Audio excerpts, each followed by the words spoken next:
السلام عليكم ورحمة الله وبركاته. شلونكم؟ يا رب تكونون بخير وبصحة وعافية. اليوم مثل ما تشوفون الفيديو هو جولة بالمطبخ، الفيديو الأكثر طلبا. طبعا هذا الفيديو كلش هواية ينطلب مني بشكل يعني مو طبيعي. هنا أنا خالة هاي السلات أو المنظمات. أول وحدة خالة بيها الزيت والملح والفلفل الأسود. هنا هاي خالة بيها هاي البذور مالت اليقطين والقهوة، هاي القهوة الشوكولاتية والشامية. هنا عندي جوز هند وهذا شوية حليب. يعني الأشياء اللي تزيد عندي أحفظها بهاي المنظمات، هيك يكون شكلها أحلى داخل الكاونتر. هاي المنظمة أو السلة الثالثة. هنا عندي الكاكاو والقهوة، وهاي العلبة الصغيرة خلي بيها الثعلبية والجيلاتين، وعندي مبيض القهوة. وهنا عندي كاكاو المحلى، كاستر والشاي الأخضر، وهاي الممالح الصغار مثل ما تشوفون. طبعا هيك ترتيب على السريع. وهنا عندي هاي منظمة صغيرة خلي بيها البيكنج باودر وفانيلا. هنا بهارات عندي والورد مثل ما شفتوا، زعتر. وهنا عندنا هاي زينة الكيك. هنا كاكاو، هنا شوية زعفران باقي عندي، وكاستر، وهمين هذا الكاكاو وشوية فستق. نرجعها لمكانها.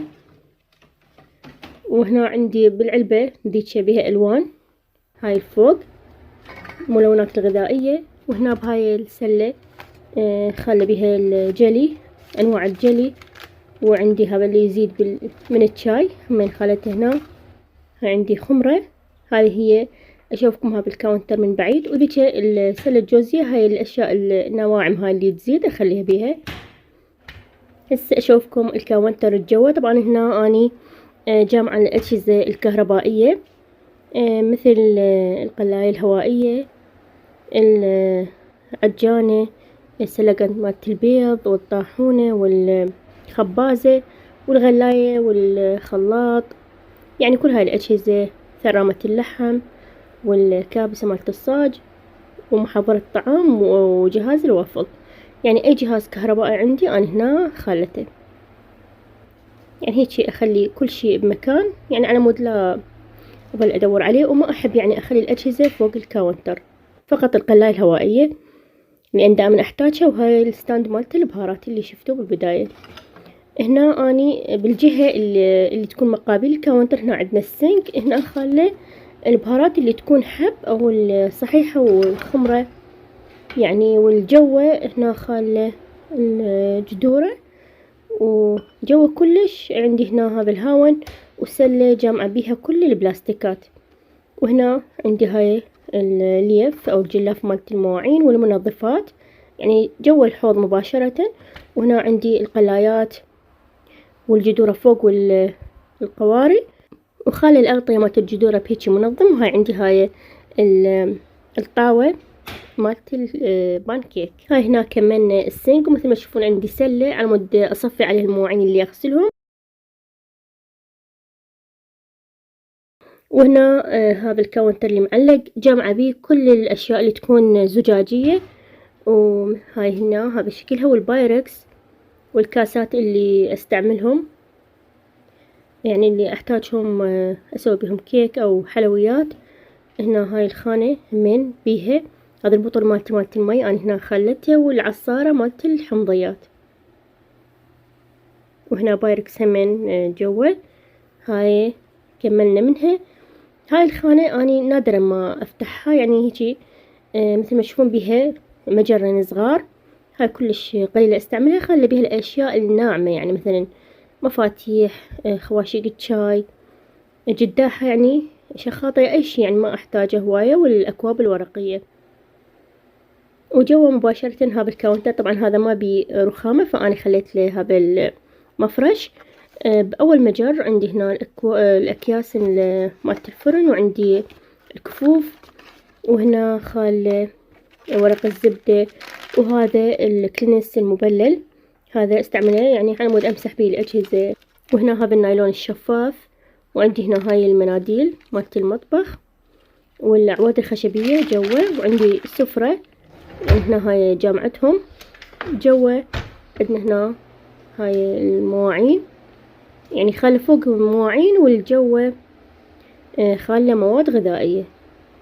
هذا لاملي هواية غراب، بس همين يراد له شوية ترتيب إن شاء الله. همين بعد التصوير كل شي تعبني طبعا هذا القسم، فدائما أرتبه.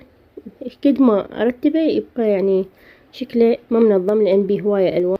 وهذا المجر اللي بالجهة الثانية، هذا خلي بيه منظمة على مود نخلي بيها الملاعق والسكاكين والجهاز مالت الخفاقة مالت القهوة، وهاي القطاعة والمبراشة، وهاي مالت الفلافل.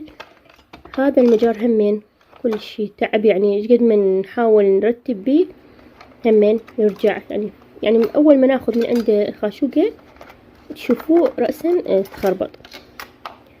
هاي هنا كملنا من هذا المجر. جوا مثل ما تشوفون همين عندنا المواعين والمواد الغذائية، يعني تم الفاصوليا والشاي والشكر والزيت، يعني المواد الغذائية. وهنا عندي هذا الكاونتر صغير اللي فوق الفرن. شفتوا طبعا أنا كنت مسوية كليتش بهذا اليوم.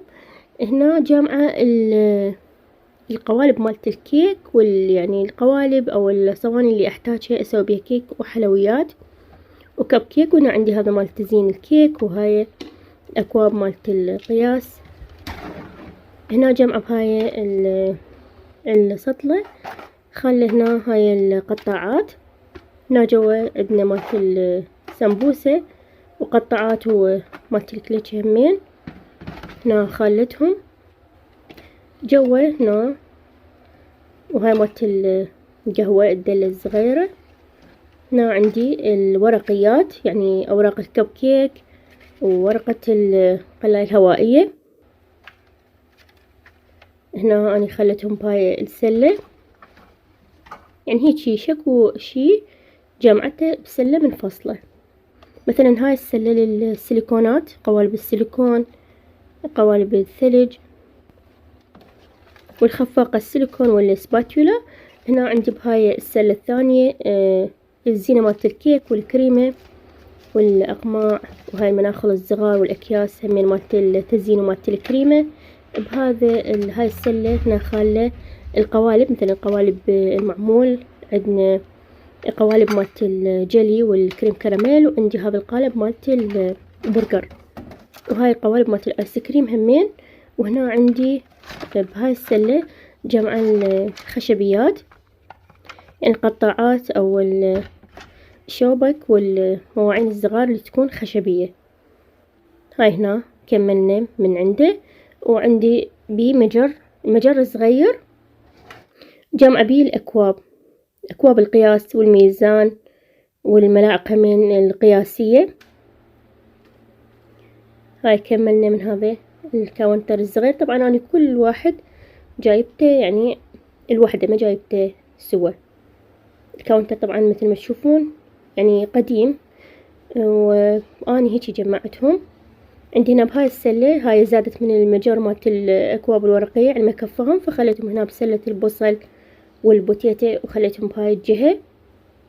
هاي هنا الثلاجة. هاي الثلاجة طبعا كل شوي أخليها بمكان، يعني أنا ما ثابتة، ما خلتها ثابتة بمكان. وهاي الدواسات اللي تشوفوهم يعني وقت الطبخ أو وقت اللي أغسل المواعين أخليهم، يعني حتى لا تتبل القاع، مو دائما هم يعني هذا مكانهم. على الكاونتر هنا هذا المفرش. وعندي هاي التعلاقة اللي تتلزق على السيراميك، خلى عليها هاي بعض الشغلات. وخلي هنا كرسي على مود يعني أرتاح وقت الطبخ وأقعد مثلا أقرأ التعليقات. هنا هذا القاطع اللي تشوفوه قدامكم، هذا اللي يكون خشبي. طبعا المطبخ كان مفتوح على البيت، فحبينا شوية نقسمه أو نفصله عن البيت، فزوجي سوى هذا القاطع. يعني شنو رأيكم؟ أعرفه مثل ما هو أو أصبغه أو أغلفه. طبعا احنا كنا حابين نجيب أبيض أو أوف وايت، بس هذا هو اللي لقيناه وكنا كلش مستعجلين سوينا. فانطوني رأيكم، شنو رأيكم بهذا القاطع؟ يبقى مثل ما هو أو نغلفه أو نصبغه؟ هذا هو شكل المطبخ. ومثل ما تشوفون طبعا أول ما ندخل نلقى الطباخ.